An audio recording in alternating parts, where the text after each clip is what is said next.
Shalom saudaraku yang dikasihi oleh Tuhan Yesus Kristus. Mari kita siapkan hati kita sebelum kita mendengarkan kebenaran firman Tuhan ini. Mari kita berdoa. Bapa yang Maha Kudus, Allah yang Maha Mulia, kembali kami mau mendengarkan kebenaran firman-Mu. Bapa, berbicaralah bagi kami. Roh Kudus Tuhan mengurapi setiap kami. Ajar kami semakin mengerti akan kebenaran firman-Mu Tuhan, lalu kami mau hidup seturut firman-Mu. Di dalam nama Tuhan Yesus Kristus kami berdoa. Haleluya. Amin. Saudara yang dikasihi oleh Tuhan Yesus Kristus, kebenaran firman Tuhan kita saat ini berjudul Harus Berkenan. Saudaraku, kita harus menyadari bahwa hidup yang sesungguhnya itu bukan hari ini, ya. Hidup yang sesungguhnya itu bukan hidup di dunia ini, tetapi hidup yang sesungguhnya itu adalah hidup di kekekalan nanti. Jadi kalau kita mencintai hidup yang sesungguhnya, kita merindukan hidup yang sesungguhnya di kekekalan nanti, maka kita tidak punya pilihan lain selain kita harus berjuang supaya hidup kita benar-benar ditemukan berkenan di hadapan Allah. Kita harus berkenan, saudaraku. Oleh sebab itu saat ini kita harus berjuang untuk melepaskan diri kita, ya, dari cara hidup kita yang selama ini tidak pantas. Tentu tidak pantas di hadapan Allah. Cara hidup kita yang selama ini mengecewakan hati Allah Bapa di sorga. Cara hidup yang seringkali melukai hati Allah Bapa di sorga. Cara hidup yang seringkali mendukakan hati Allah Bapa di sorga. Tetapi kita masih tetap melakukan itu, saudaraku. Kita harus membuang semua itu dari kehidupan kita jika kita benar-benar mencintai kehidupan kekal. Nah saudara, kalau kita membaca Efesus pasal yang kelima mulai ayat yang ketiga sampai ayatnya yang kelima, tetapi percabulan dan rupa-rupa kecemaran atau keserakahan disebut saja pun jangan di antara kamu, sebagaimana sepatutnya bagi orang-orang kudus. Ayat 4, demikian juga perkataan yang kotor, yang kosong, atau yang sembrono. Karena hal-hal ini tidak pantas, tetapi sebaliknya ucapkanlah syukur. Ayat 5, perhatikan baik saudaraku. Karena ingatlah ini baik-baik. Tidak ada orang sundal, orang cemar, atau orang serakah, artinya penyembah berhala, yang mendapat bagian di dalam kerajaan Kristus dan Allah. Perhatikan itu saudaraku. Jadi jangan lagi main-main dengan kehidupan kita saat ini kalau kita tidak ingin binasa di kekekalan. Saudaraku, kita harus tetap mengontrol setiap cara hidup kita, supaya hidup kita itu benar-benar patut sebagai orang-orang yang kudus di hadapan Allah.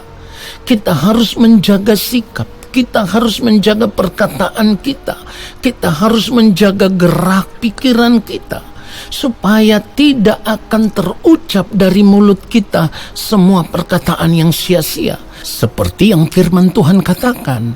Nah saudaraku, jangan lagi terbiasa mengucapkan kata-kata kotor atau kata-kata yang tidak patut di hadapan Allah. Perkataan yang tidak pantas dalam bentuk apapun, ya.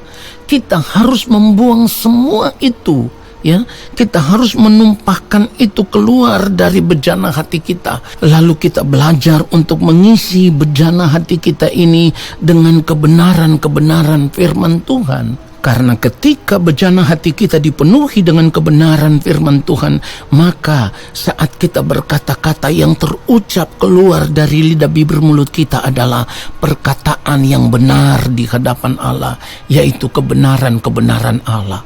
Pertanyaannya sekarang saudaraku, mengapa sampai saat ini kita masih seringkali membicarakan atau mengucapkan perkataan-perkataan yang tidak patut di hadapan Allah?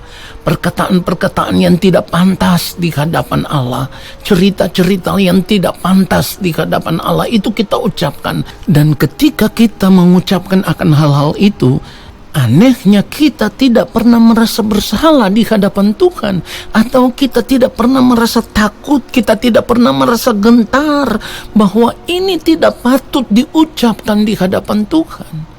Saudara yang dikasihi oleh Tuhan Yesus Kristus, kenapa itu masih terjadi? Kita masih sering membicarakan tentang percabulan, ya, seperti yang firman Tuhan katakan, rupa-rupa kecemaran atau kata-kata kotor, hal-hal yang sembrono kita ucapkan tanpa merasa bersalah. Nah, saudara perhatikan baik, semua itu masih terjadi karena kita masih hidup dengan cara hidup kita yang lama. Kita masih hidup di dalam kedagingan duniawi kita. Jadi kita tetap menganggap bahwa cara hidup yang demikian wajar seperti orang-orang dunia pada umumnya. Jika demikian, saudaraku, maka cara hidup kita sama dengan cara hidup dunia. Padahal firman Tuhan katakan supaya kita tidak boleh hidup sama seperti dunia ini. Kita harus berubah di dalam pembaharuan pikiran kita, yaitu sikap kita, perkataan, perbuatan, tingkah laku, semua yang kita lakukan tidak boleh lagi sama seperti dunia ini. Jangan mempertahankan lagi cara hidup yang lama. Cara hidup yang lama itu adalah cara hidup yang sia-sia. Roma 8 ayat yang ke-8 firman Tuhan katakan, mereka yang hidup dalam daging tidak mungkin berkenan kepada Allah. Perhatikan itu, tidak mungkin berkenan kepada Allah. Padahal sebagai orang percaya hidup kita harus berkenan, baru kita bisa diterima di dalam kerajaan Allah. Kalau hidup kita tidak berkenan, berarti kita tidak bisa diterima di dalam kerajaan Allah.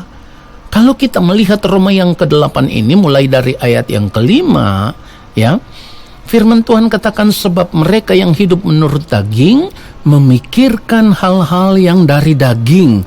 Mereka yang hidup menurut roh memikirkan hal-hal yang dari roh. Ayat 6, karena keinginan daging adalah maut. Perhatikan itu. Saya ulang sekali lagi, karena keinginan daging adalah maut, tetapi keinginan roh adalah hidup dan damai sejahtera. Ayat 7, sebab keinginan daging adalah perseteruan terhadap Allah, karena ia tidak takluk kepada hukum Allah, dan hal ini memang tidak mungkin baginya.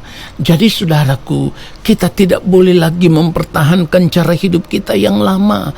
Kita harus melepaskan semuanya itu, lalu kita berjuang supaya semakin hari hidup kita semakin berkenan di hadapan Allah Bapa di surga. Saudaraku, sekalipun kita mengaku kita ini orang Kristen, kita ini orang percaya, kita mengaku diri sebagai anak-anak Tuhan, tetapi kalau setiap hari kita masih membiasakan diri membicarakan hal-hal yang tidak patut di hadapan Tuhan, hal-hal yang menyangkut dengan percabulan, kecemaran, ya, keserakahan, kata-kata kotor, semua itu tidak pantas di hadapan Tuhan.